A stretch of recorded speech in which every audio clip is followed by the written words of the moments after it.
Welcome back to Live With, brought to you by Species Nutrition. Visit speciesnutrition.com. I'm Dave Palumbo, and today's guest is a guy that all of you guys have seen throughout the history of the last at least 30 years of the bodybuilding industry that I've been reading the magazines, that is. And I always see the word ripped in my head, and I think of this next guest, and his name is Clarence Bass. Welcome to the show. You are the guy that we all saw with the ripped abs in all those magazine ads. You could buy your books ripped, 1, 2, 3. Talk to us. Where did you come from? How did you get into the bodybuilding industry, Clarence? You were a lawyer originally, weren't you? Yes, I want to say first that I'm sitting here looking at your photo on the Wikipedia page, and I think I need new parents. I got you on longevity, though.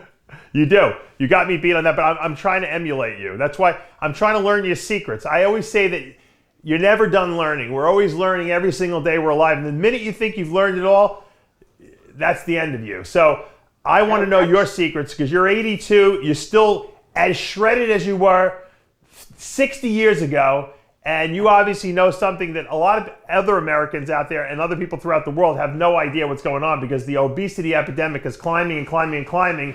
And you just don't adhere to those rules, evidently. I started out when my dad brought home a barbell when I was in the 5th grade. And as it turned out, he didn't use it very much. I started lifting and I've never stopped. And I think the secret is that I kept moving from stage to stage. And when I topped out on something, I moved on to something else where I thought I could improve. Right. And I've continued to do that with about 3 or 4 different segments. And even now, when I train, I look at my training diary, and I try to find some way that I can improve. As you can imagine, at 82, it's pretty hard to find some way to improve. But by changing the reference, changing the rep range, right, or different exercise, there's always some way that you can improve from the last workout. So you want each workout to be a success, and you take success builds on success. I think some people make training kind of a dull, boring thing. Sure. But you can make it an exciting thing if you use a little imagination, and that's what I've tried to do. You grew up in New Mexico. You were a lawyer. How did you get into the bodybuilding industry from New Mexico and law? How did you make that jump to that? And how did you meet Joe Weider, during that period? That's a very interesting story. I had contact with Bill Reynolds. I don't know if Bill Reynolds was still around when you were at Muscular Development. No, but I knew Bill Reynolds. I knew who he was. Yeah. Maybe not. And he and I were pretty good friends. And I sent him the manuscript to my first book, Ripped, and because he had probably 20 books out by that time, I thought he'd be a pretty good judge. And the next day he called me, he said, I was up all night reading your book. It's the best thing I've ever seen. Wow. And I said, I've told Joe about it. He wants you to come out to see me. Interesting. So about a week later, we were there to see Joe. We went out to lunch, and I had in mind I'd like to start a column. And we talked, and we arranged to have the column. He said, we're going to call it the Rip Department. And I continued writing there for 16 years. Wow. To impress Joe Weider, it obviously took a lot back in the day, especially when he was young and he was really into everything. So obviously, what did you put in this book? And first of all, where did you get the idea for the book? Because, fitness, you weren't like a science guy. You were a law guy, right? That's right. My first 20 years were on Olympic weightlifting, and I think that's where I developed most of my muscle mass, was Olympic weightlifting. But I was involved with weight training nationally and with physique, and I was a judge for the Past 40 Mr. America contest. Wow, I didn't know that. And Vic Psyche was, I don't know if you've heard his name, way back.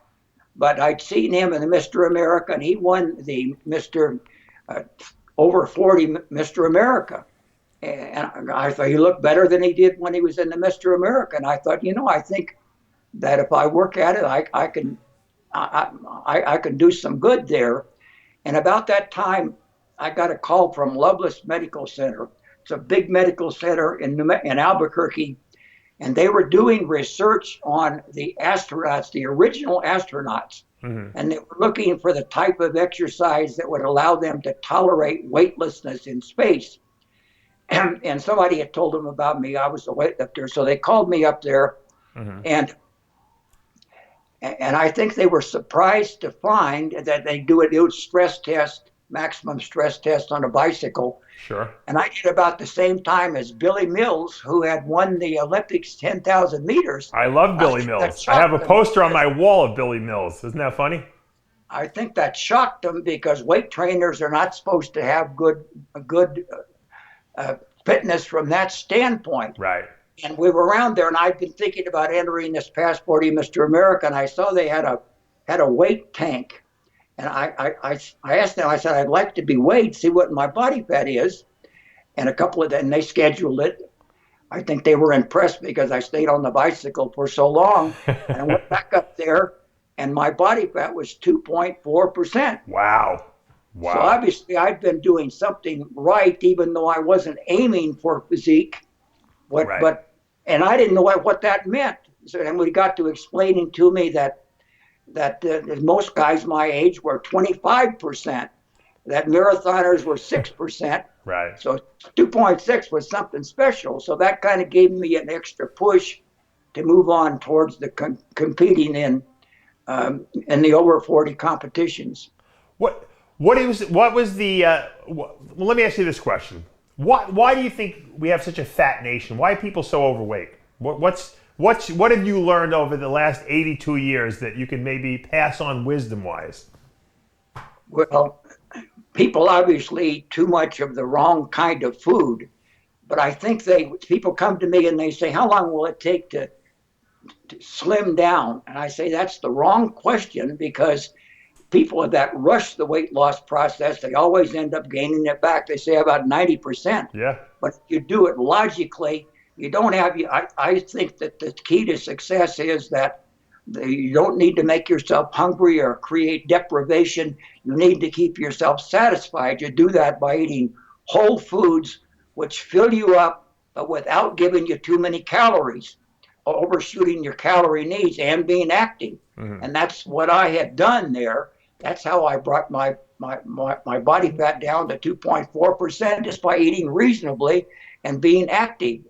How many meals would you eat a day back then? Would you eat small meals throughout the day, or what was your schedule like of eating? No, I think it's very important not to let yourself get hungry. So I think breakfast is very important, and you want to get your blood sugar goes down during the night. So you want to get your blood sugar up, and you want to keep it up during the course of the day. So you get a good breakfast, maybe a mid-morning snack, and then lunch. So you're keeping your blood sugar on an even keel. What was breakfast for you, Clarence? What would you eat for breakfast? Give us an example. Well, the book what I wrote about in my books, I call it the Old Reliable, but it was made up of whole grains. Actually, it's 6 different grains, which I cook in a rice cooking pot. So that's a wonderful example of the type of food that I focus on. Foods that fill you have to chew, that fill you up, make you feel satisfied without too many calories. I added some nuts to that, combination of nuts. I like it. And some fruit, whole milk. That basically was my breakfast. Really? You drank whole milk. You still drink whole milk to this day? I still drink whole milk. I think and I think they're finding now that drinking skim milk is a big mistake because you're not feeling satisfied. Then they end up eating a lot of highly refined carbohydrates. But if you eat the whole milk, the fat slows down the absorption. You're more satisfied. When I first made this decision and talked about it on our website, a guy who I've been in contact with for a long time and was a bodybuilding competitor, he said when I tried that whole milk, it was like I felt like I was eating ice cream. It was so good. And he said I didn't gain any weight. Right. So but a lot of people have, I have a trouble digesting lactose, Clarence. So I usually use like a whey isolate because If I do whole milk, I'll be pooping my brains out all day long.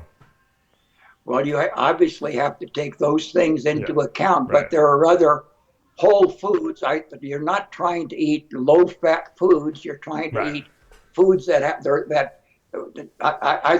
the way I judge it, if you look at the food and if you can't tell where it came from, then it's not a whole food. Would you like whole eggs? Do you eat whole eggs at all? I do eat whole eggs, yes. Mm-hmm. Okay. Now, when you talk about grains, you talking about like quinoa and stuff like brown rice and stuff like that? Right, oats, right. kamut. It's just a whole grain. We get it at the health food store. But in the grain cooker, people come here for consultations, and I demonstrate this, that it is 6 cups of grain and 18 cups of water. Wow. So, and it just absorbs all that. You can't even, there's no water left. So it shows that food is mainly water. Sure. How many calories in water? None. But you're chewing and satisfied. It fills you up. That's the kind of foods you want. So the fiber component of the grain is very important, obviously, because you're not absorbing that. Absolutely, yes, absolutely. Mm-hmm. Now, what about protein? How much did you calculate how much protein you eat during the day? Is that something that you would have to calculate, at least in your ripped program? Is that something you calculate? I've never calculated macronutrients. Really? But I do think it's important. I make it a point to have some high quality protein with every meal. Right.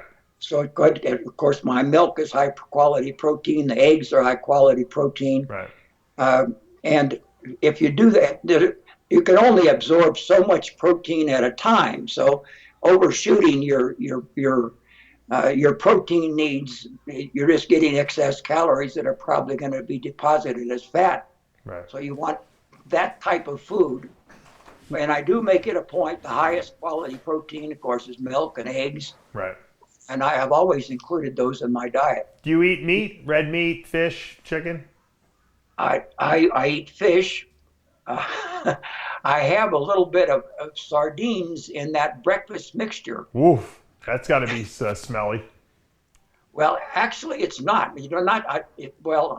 I've kind of refined that. So just a little bit, and I mix it up with the grains and milk, and my wife makes a bean vegetable mixture, big pots full of it, and I put that in this mixture. It's a little different than what I originally wrote about in Ripped. Uh-huh.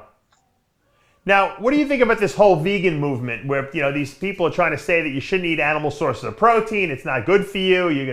It's going to lead to heart disease and cancer and all these things. I think it's a crock of shit personally, but do you adhere to that? I mean, I think it's about balance. It's about eating a little of this and a little of that. We're omnivores. That's how I always, interpreted nutrition. I agree with you completely. These extreme diets don't work because they make people unhappy.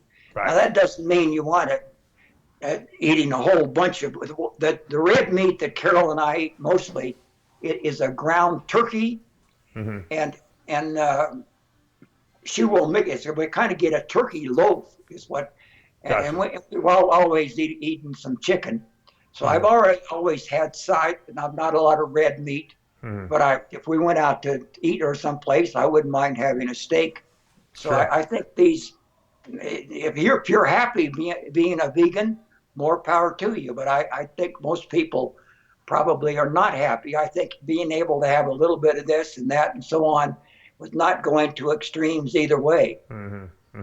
People make dieting too complicated. Yeah, and I think people get so obsessed with it that they stress themselves out with it, and then they don't want to do it anymore, and then they wind up just going in the opposite direction and eating everything in sight. That's exactly right. That's what I said earlier. They get in a big hurry, so they cut their calories down so much that it makes them uncomfortable and feel hungry. And that's a mistake. You don't need to ever feel hungry or feel like you're not being filled up or you're not being satisfied. Our son is 47 years old now, but when he was a kid, we'd go to the ice cream shop down the way, and I had the biggest banana split, but I wouldn't have that all the time. And sometimes Carol, my wife, and his mother would bring ice cream home. But They wouldn't tell me they're there. They'd hide. And as long if I knew it was there, I couldn't stand it. Yeah. You know, I'd have to eat it, but if I didn't know it was there, Right. I wouldn't look for it. So if you want to have, if you're going to have something like that, do it out of the house. Yeah. Well, Frank Zane says when he does consultations, the first thing he does is throw everything away in the people's refrigerator.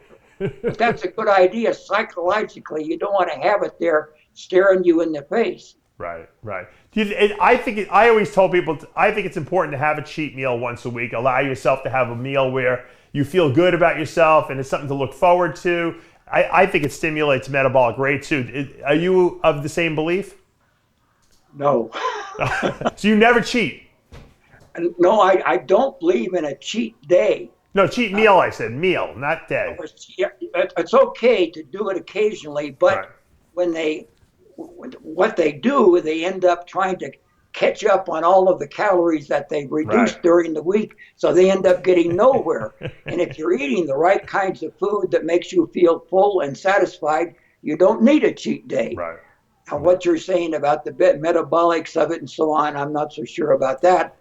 But I don't encourage people because it encourages them to overeat on that day. Yeah. Well, I don't do a day. I tell people a meal, and I usually make it the last meal of the day so they go to sleep right after that. And this way, they're not going to continue the orgy of eating, for the rest of the day. So I agree with you. You can't go the whole day. You can do too much damage. Now, Clarence, you were a big advocate of life extension, eating for being healthy so you can live longer, and not only live longer, but feel good when you live longer. Because I always tell people, I don't want to live longer if I'm going to be in a hospital bed, if I'm going to have my leg amputated. I want to live a long time and be healthy while I'm alive.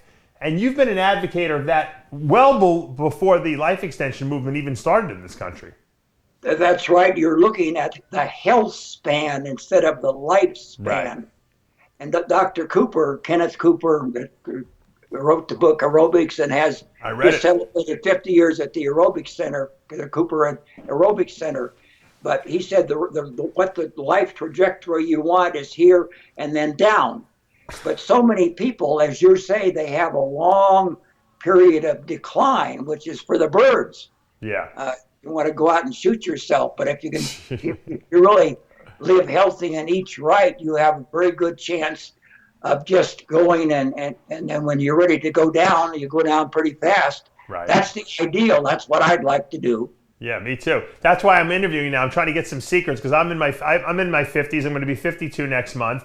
And what I have discovered is that I eat less food now than I did when I was bodybuilding and I was 300 pounds. And what I found is I don't need to work out as much. I work out less times a week, but I get more out of it, it seems. And I find that the extra recovery time works better for me now at 50 than when maybe I was 20 or 30. Did you notice that you can train a little less and get more out of it? I think that's absolutely right. People make training too hard. And the only two things that are written in stone are overload and rest. But right. You must have and allow enough time between workouts for your body to recover and super compensate. Right. But if you don't want to be completely inactive, you want to be moving. Carol and I, we walk during the week between workouts.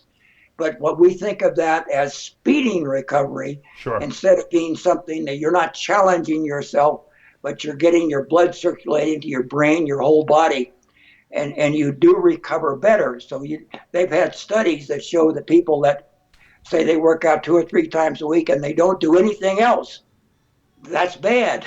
Yeah, right. No, you got to keep moving. I agree. I'm always on the move. I have young kids. I got to chase them around, And it's the same thing when you're, say, working on your computer or working at your desk.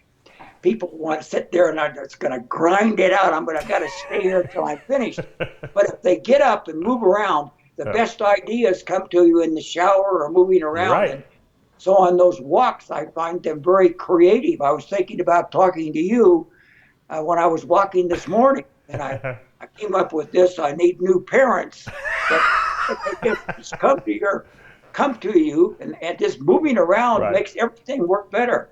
You know what? You're right, and I'm going to tell you this. And I get yelled at by the people in my office and my wife when I do this, but I'll work and then I'll get up and I breed snakes. And I used to have a lot of aquariums. I would get up and I would clean the fish tanks and I would clean the snakes and I would do all kinds of weird stuff. And then I come back and I get back on the computer and work again. And she's like, "You're not being productive. What are you doing?" I said, "No, it gets my creative juices going. I got to get up and do something and move around a little bit, you know?" That's absolutely true. Absolutely true. Now, obviously, I'm going to have my Tyler put up a picture of Clarence now in his 80s. You look so good right now in your 80s still. How do you attribute it to good genetics? Because your skin is good too. You have good tight skin. Your abs are sharp. What is that for? Is that just because you've done it your whole life, or is it genetics? Or is there a secret that you could tell us? On our website, you probably have seen it. Yes. We have what we call a training pictorial.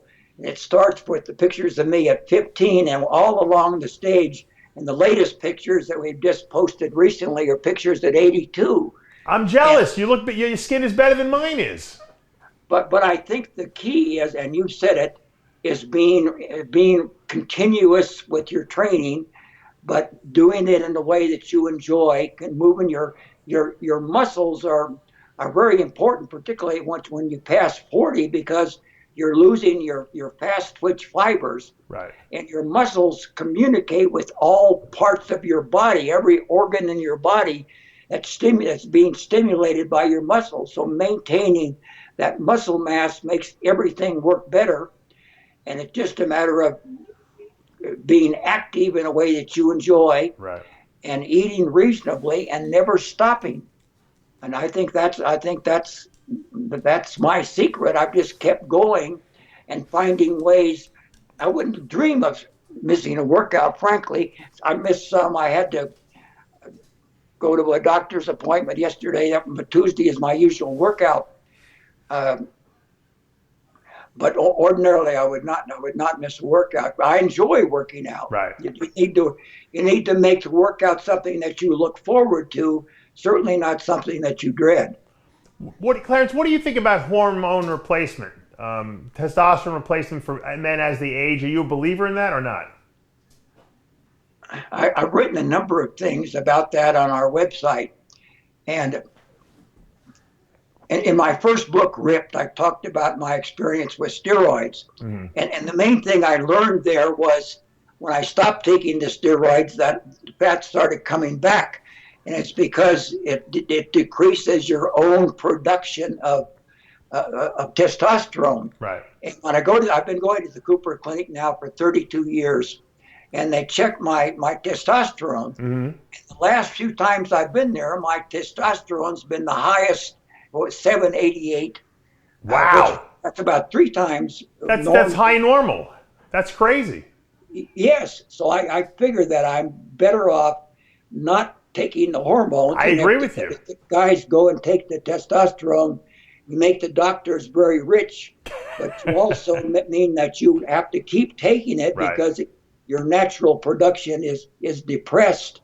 So I think the key there, again, is the exercise. I think strength training is very important. And on the aerobic angle, you need to do the high intensity intervals. So the intensity is important with the aerobics. And then we live about a block and a half from foothills. They're just endless, wonderful trails out there. Mm. And Carol and I are out there every Saturday morning. So you need this kind of long, drawn out stuff too. So my workouts are heavy, long, and hard. Right. Well, you're lucky. In Florida, we have no hills here. I got nothing to walk on. But no, but you know what? You're right. And I believe your testosterone is very high because you eat a lot of fats in your diet too. I'm a big advocate of fats, and I've noticed that. I did anabolic steroids for 13 years. I was on hormone replacement right after that because I was afraid to come off. And then I wanted to have kids, and so my wife and I decided to have kids, and I stopped taking everything. And I got my wife pregnant. We have 3 kids now, and I haven't been on anything for 5 years. And my testosterone is in the 600s. So, and I attribute that because I eat a very high-fat diet. I believe in essential fats. I believe in eating some saturated fats, for the cholesterol that's the building blocks of testosterone. And I think if you restrict fat too much in your diet, you are going to notice a drop in your natural testosterone level. That's at least my theory. Well, of course, I've never tried to restrict fat per se, because fat comes in the whole food, and I don't try to avoid that. Right. I think trying to avoid too much of a low-fat diet is not a good idea. Yeah. One thing, it makes you unhappy for the most part. Don't need to be unhappy, and I think all of that has worked together to create these high testosterone levels that I've demonstrated. Yeah. Plus, if you eat low fat, you wind up overeating carbohydrates. It's invariably it happens, and then you get fat from that. I mean, that's a given. Absolutely, right on. Now, talk to me about joints, because this is what worries me. My dad had terrible spinal arthritis, but he didn't work out as he got older. He stopped, he was an athlete when he was younger, and then he never worked out again. He became like an intellectual, and he felt like that was, he shouldn't be working out. So he got spinal arthritis. He was always in pain, and I don't want to succumb to his genetics, so to speak. I obviously live the bodybuilding lifestyle. I train, I eat right, sensibly. How do you avoid joint pain, and do you have any issues with your joints? Do you have arthritis or anything like that? Well, my rule is if it hurts, don't do it. But I do have a couple of problems. For one thing, I have a natural curvature in my spine, which kind of throws the stress off, so I don't have a balance. Right. So when I was doing a clean and jerk, my left arm always lagged a little bit, and that hurt my shoulder. Right. That shoulder, there's some muscles there that are just gone. Mm-hmm. So I have to. I recently started using resistance bands, and one of the benefits there is you can do it in a way where you have less resistance on the weak side. Right. So I can have maximum effort on that shoulder and still maximum effort on the right. So I've tried to continue training that. The doctors at the Cooper Clinic, when they examine my shoulder, say, man, that the rehab you did there was wonderful, but I just kept using it, but in a way that it didn't hurt. Right. The other problem that I have, I think also probably comes from the Olympic lifting and the curvature of my spine. I have some stenosis in my back. Yeah, that's what my dad has. So if I bend over in the wrong position, I come back up and I pinch the nerve, and that has bad effects. So I recently have tried to. You do want to train your core. That's the most important part of your body: your lower back, your hips, your legs. But I've tried to do that in a way that does not compress the spine. Right. How do you do that? Well, for one thing, I have a glute ham machine. Have you heard of that? Yeah. Yep. It allows me to do a back raise. Kick I do that with resistance, but I can keep my back straight.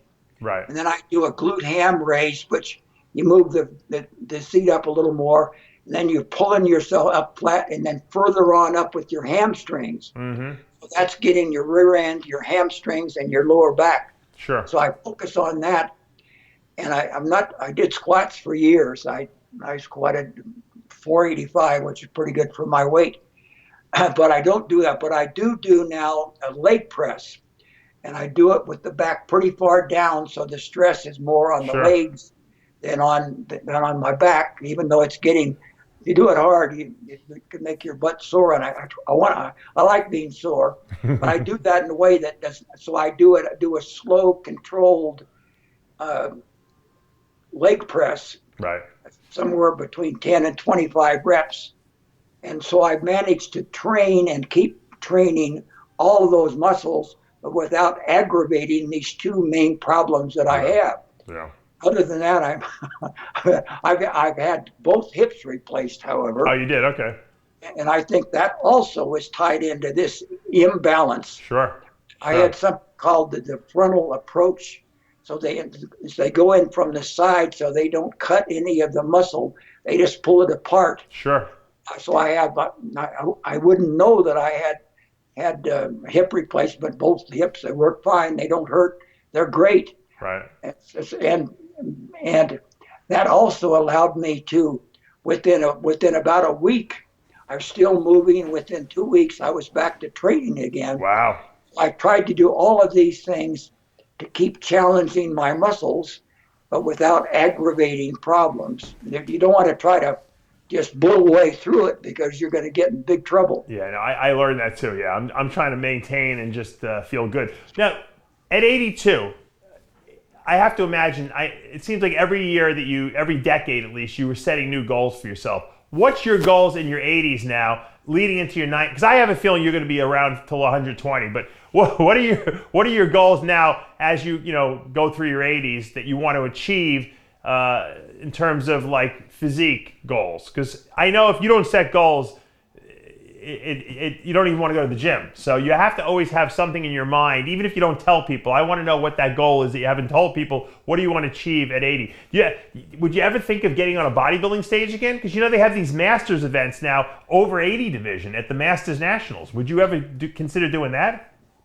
There's a book called Bending the Aging Curve, and they talk about the trajectory of muscle function, basically. About if you've been training your whole life, it's above everybody. If you start at 40, you're kind of go up slowly till you're 60, then you go down. If you've been training your whole life, you're pretty much going to stay above, and maybe you start going down at 75. And so I focused on that, and I post photos starting it on 76. And I explained this trajectory, and so each year I have a new photo. So I have 76, 77, 78, 79, 80, 81, 82, and there's almost no difference. So that's one thing that I focused on, preparing for those photos. And as I said, I'm always trying to improve, trying to do something in the gym that's a little bit different, staying interested. So that's helped me a lot. The other thing I think about is when I went to the doctor's office yesterday, he's a cardiologist, and you're seeing the people in the waiting room. My God, I mean, some of them can't get up out of a chair. They all on walkers. Yeah, I'm sure I was older than almost any of them. but so that encourages me, because I think that as you get older, the gap between you and your age group peers gets wider and wider and wider. So I want to continue getting that wider and wider. I think a lot of your peers are probably dead. I don't think you'd ever seen anybody like me before. I think a lot of your peers are not even alive anymore, Clarence, right? Yes. I mean, I know people that are my peers that are not alive. I can imagine as you get older, you lose more and more of the people that you know, because they just, people succumb to sickness and disease. Now, another thing that's very important, at least to me, and I know our audience, is as we get older, mental sharpness. My father died. He didn't have Alzheimer's, but he had dementia. And he lost his memory. You seem very, very sharp at 82. Do you do anything, or do you take any supplements, or why do you think your mental state is so good? Is that diet related also? That is absolutely a big problem, and I wrote a fact article on our website about what is dementia and what's normal and what's just abnormal. And the thing that I've noticed the most is my short-term memory. Mm-hmm. I can't remember names. Me neither. And we have a multi-level house. I go down to the basement or to the garage to get milk or something. I get down there, I can't remember what I was down there to get. Me neither. What does that mean? I'm only 50. and my wife, she can remember details. I think that's a men thing. I think men can't remember anything. Yeah. But some of this, I think, is unavoidable. Right. So, but I think what I'm good at is connecting ideas. I think my mind, when I think that's I just recently posted article number 499 on our website. Wow. So I'm constantly looking for new things to write about it. It's not just do it because I say so, but I'm looking for studies to write about. So professors and doctors and people send me stuff, and oftentimes I'll connect that with some other things I've written about. So I'm constantly moving forward. But I think my writing now is the best it's ever been. but I do have this short-term memory problem, and I try to work on it, and I don't think that's by any stretch of the imagination. That's not dementia. Yeah. But I think age is age. It's there. It's definitely a factor you've got to deal with. And Clarence, you use a computer and everything, huh? You're computer literate? Carol is more computer literate than I am. He's letting it out of the bag here. I couldn't get my dad to use a computer. My dad was a writer. He was using an old word processor for years. Like, they don't even make them anymore. I had to go on eBay and find these antique word processors because he would not use a computer because he couldn't use the mouse, So I just find that I think that was just a mental block he had, though, against it, against technology. The computer makes things so much easier. Having Google there, if you're wondering about something, you can just Google it and find the answer to anything. So of course, I would not be here talking to you were it not for the computer. Exactly. I wrote my column for Muscle and Fitness until 1996. When he stopped that, we started on the website. So our website started in 1996, and we're constantly posting new stuff. And when I was doing the column, I was a lawyer. I dictated letters and stuff. Sure. So I dictated most of those columns. But when we moved on to the website, I started using the computer, and so much easier to write that it'll spell things for you, and it just makes things tremendously more easier to do, and makes you more efficient, and let you spell words right, and just I don't know how I could do without it. Right. Think about it, the old guys when they were writing it by hand, writing books, and that the fathers were writing things that. How the hell they did that, I have no idea. my father wrote everything longhand, and then had to type it into a manual typewriter. Yes. But so, the technology has really changed. And I remember my dad used to say to me, we were watching a Star Trek episode together when I was a kid, and there was an episode where the guy was talking and the typewriter was typing everything he was talking, and my dad was like, being a writer, he's like, that's science fiction, that'll never happen. He goes, that would be my dream. If I could ever have a machine that could write out exactly what I'm saying, he goes, and now we can do it today. It can be done. There's recognition software all the time. Your cell phone can do it, and it's absolutely incredible, the technology.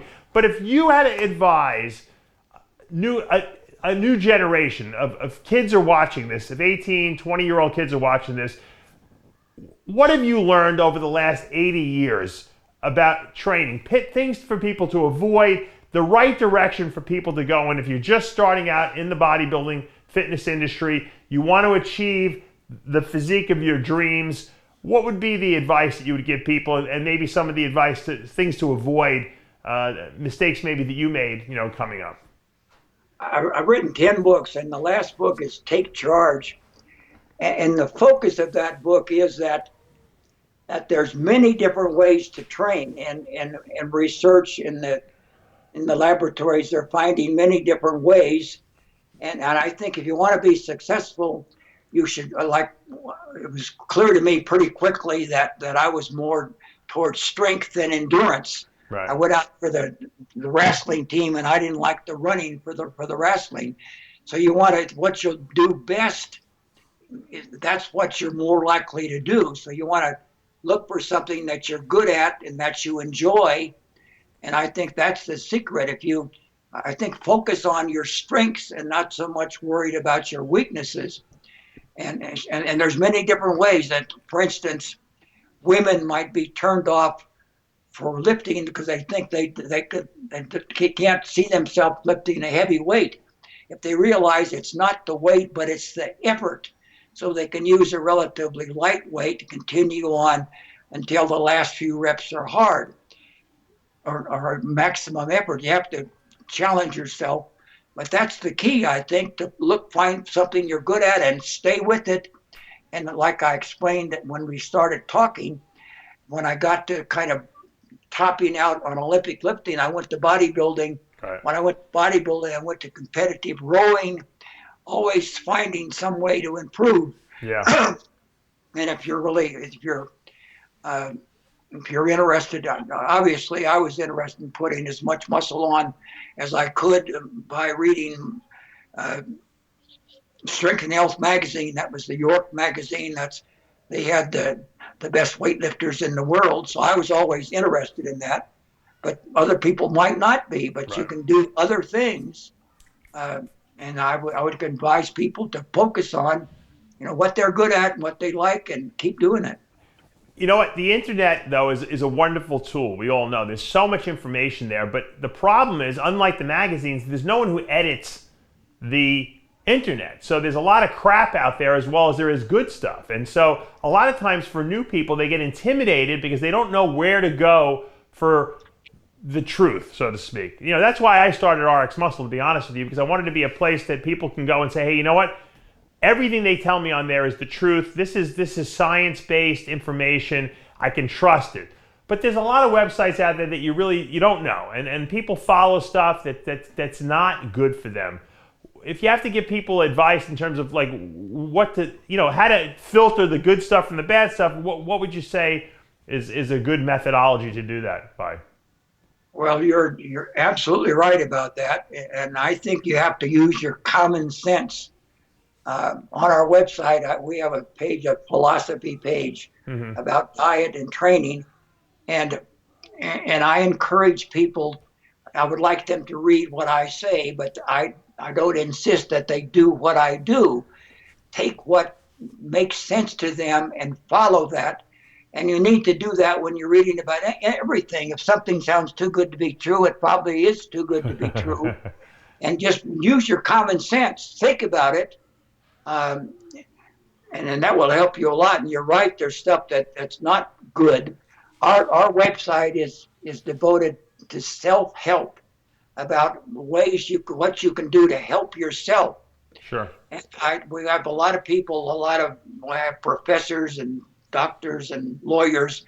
What they like about it is I have a source. It's not just I say it, but here's not what I do, but why, and I explain it.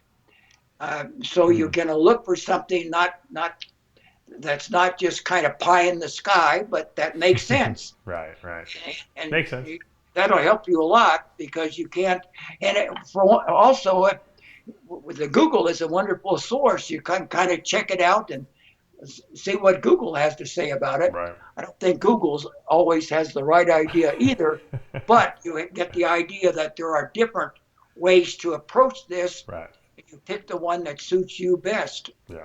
All right. Last question here, Clarence, because this is a good one, I think, and I want to get your insight, your wisdom from this, because people ask me all the time. They're like, Dave, when you competed, you were one of the biggest bodybuilders out there. You were over 300 pounds in the off season.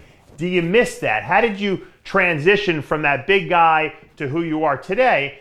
And for me, I was always about recreating myself, setting goals in my mind and saying, all right, this is how I want to look now. When I first was a runner in college, I wanted to look like a long distance runner, which was skinny. Then I wanted to be a bodybuilder. And then I wanted to be a certain way. And then I wanted to be I am always recreating myself. As long as I have a new goal in mind and I'm heading in that direction, that's how I deal with it. When you obviously hit a point where you stopped competing also, and you took on a different approach, was it difficult for you to to see restrictions in your ability to train? I mean, and how did you deal with that psychologically? Well, I never believed in bulking up between contests, and my training really, after I stopped competing, hasn't changed, because I'm still when I was having the column in Muscle and Fitness, I provided a new photo with each month's contest. Oh, really? I didn't know that. So you always gave them a new photo, huh? That wasn't the same one? No, different. We probably have 1,000 photos. Wow. I've had my pictures taken from the best photographers in the world. Yeah. And so we always try to find some photo that fits some way or other. Yeah. Frank Zane is an example. He has more photos than I do, but he's always just focusing on the ones where he was winning the Mr. Olympia. Yeah. I have some of those that show me as my age progresses. So I think that's important. But I forget his name now, but he did a lot of photography for Joe Weider, and I went out to California, and we spent all day long with photographing, and then we went out to eat, and I just sat down and ate a regular meal. I had one dessert, and he said, "I've never seen anything like that before. Everybody else at the end, they're going to stuff themselves." And I said, "The reason is that I never made myself uncomfortable. I never overly dieted. I come into a contest slowly going down with my body fat level, but not making myself uncomfortable. And I know a lot of people, they want to cut way down on the water. I found that instead of cutting down on the water, the best thing near the end is to drink more water, and then it flushes the excess water out of your system, and you end up coming into the contest. Maybe you want to cut down in the last few days. That may be contrary to what the way you have done it, and your way works, but my way works. But the key is doing it in a way that doesn't make you uncomfortable. Well, it worked for you for sure. You got some insane looking pictures, and you've been doing it, like you said, for over 60 years now, and you're still going strong. I love it. I think you're going to be the modern day Jack LaLanne, so to speak, but you're too young for Jack LaLanne yet. You got to wait another 20 years before you can say, all right, I'm 100 now. Now, guys, you can listen to me?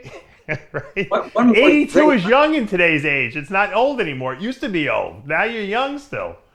One more thing about those photos that I started posting at 76. Yeah. Those are everyday conditioned photos. Right. You're not posing for those. That's just you wake up in the morning and you look like that.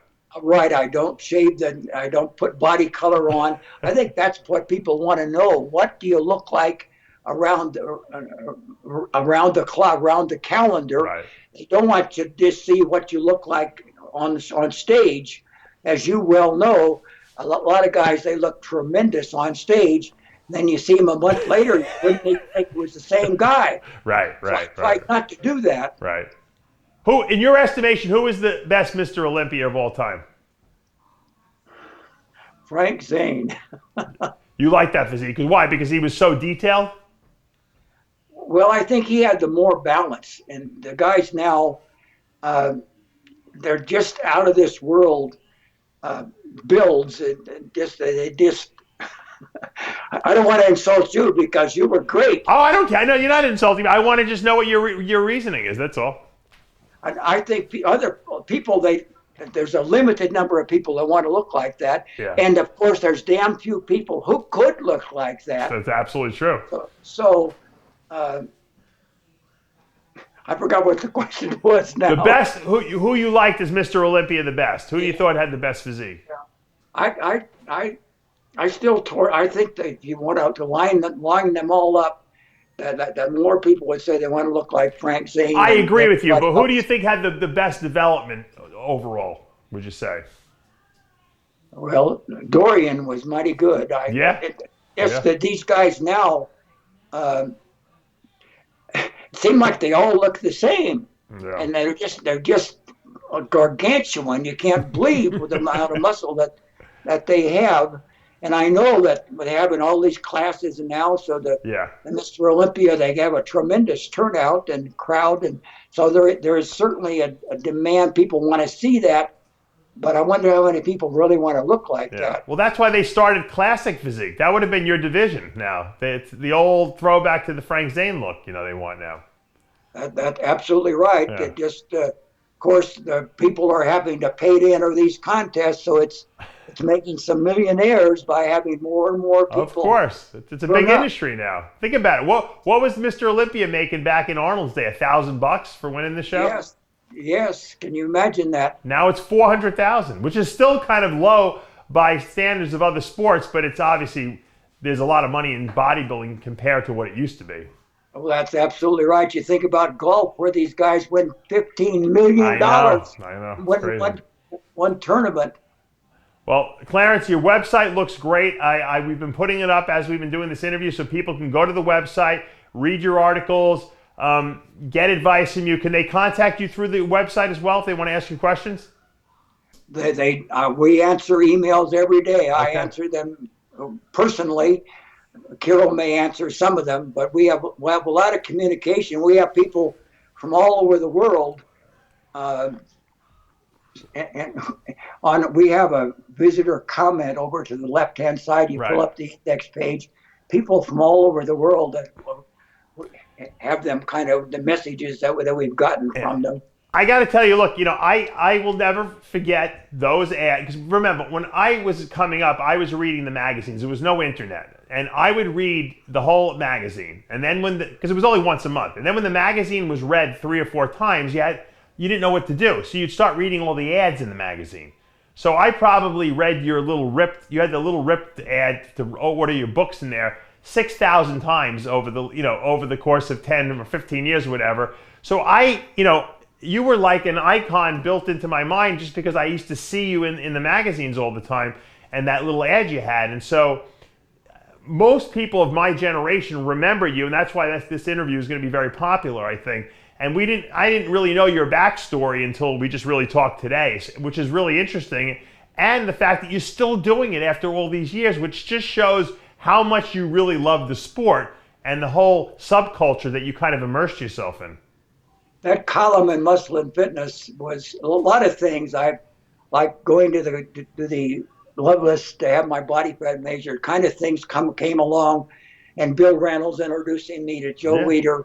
But that column kind of introduced me to the world. It did.